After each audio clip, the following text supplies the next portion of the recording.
Now is my time.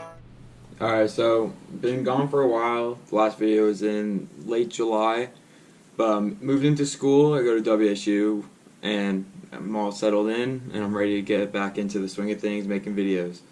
And without further ado, here's today's.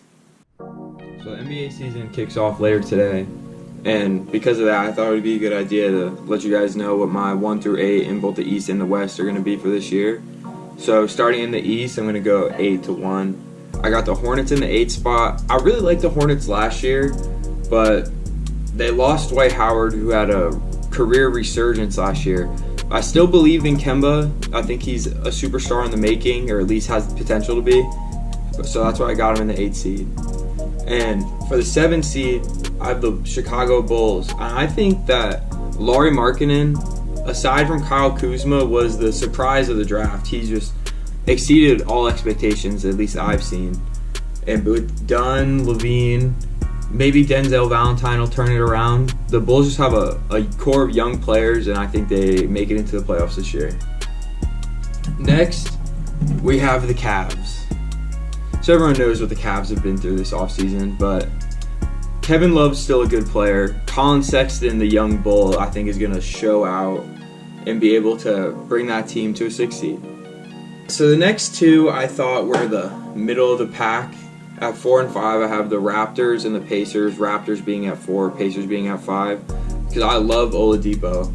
And the new signing of Miles Turner, and they got a lot of good players around like Bogdanovich, but I don't know if they'll be able to get higher than a 5 seed this year, now that the East is not so weak anymore. And the 4 seed is the Raptors. And I've never been that much of a Kawhi person. I think his talent is obviously there, but I don't think he's the kind of player that you could kind of mold your whole franchise around. I think he lacks that personality. Although he does have the on-court killer instinct, I still think the Raptors are going to be missing something, and Kawhi doesn't bring everything that DeMar brought to the table last year. So kicking it into the top 3 at the 3 seed with my MVP pick, I will say, are the Milwaukee Bucks, and Giannis will win MVP this year. Because honestly, strictly talent-wise, Giannis might be already in the top 3 players. After LeBron and Anthony Davis, Giannis is right there, I think. And he's got a good group of players around him, like Middleton, Brogdon. Bring in the center from the Lakers, Brook Lopez. So, they're building around Giannis, and I think they're destined for the best year yet. Number 2, I have the 76ers. And I honestly am not the biggest believer in Ben Simmons. I don't think that he's the next LeBron, as a lot of people think he is. But Embiid is definitely the real deal. Embiid could get it done. He's developed a perimeter game. JJ Redick brings the veteran mindset as well as being a sharpshooter. And they go pretty deep. If Markelle Fultz could turn it around, he gets his jump shot back. And the 1 seed I got has to be the Boston Celtics. 1 through 5, they got the death lineup that could go up with the Warriors' death lineup. Or at least the death lineup isn't a thing anymore now that they have Boogie, but I see the Celtics as the only team that could really give the Warriors a run for their money.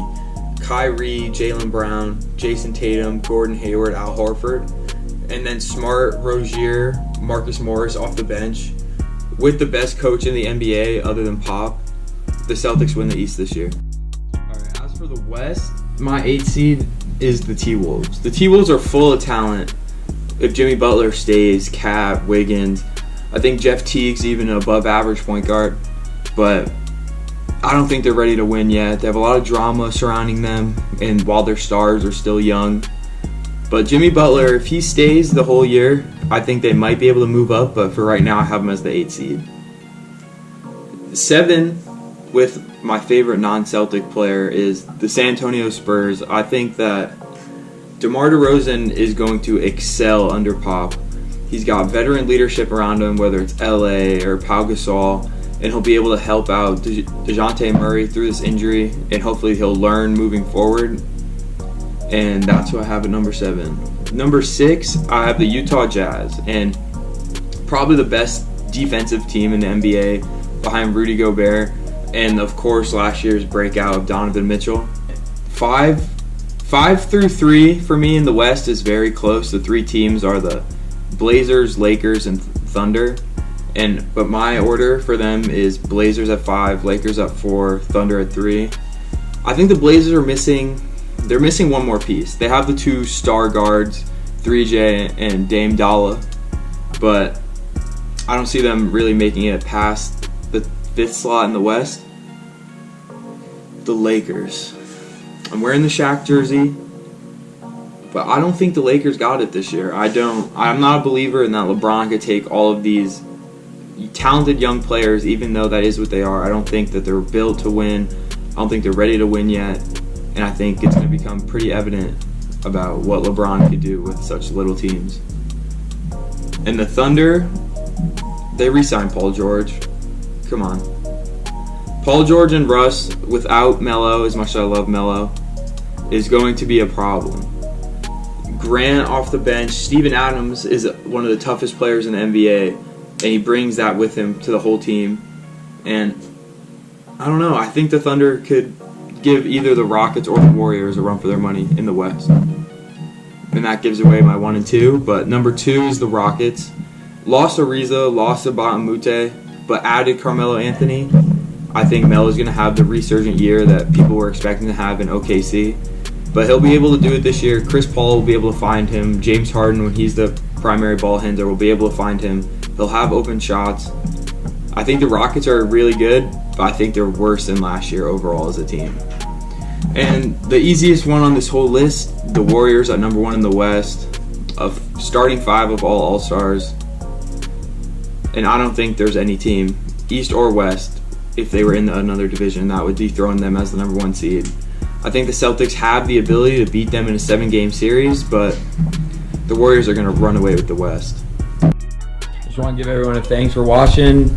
Make sure to like and subscribe and show some love, and hit me in the comments with some ideas that you want to see for the next video. Thank you.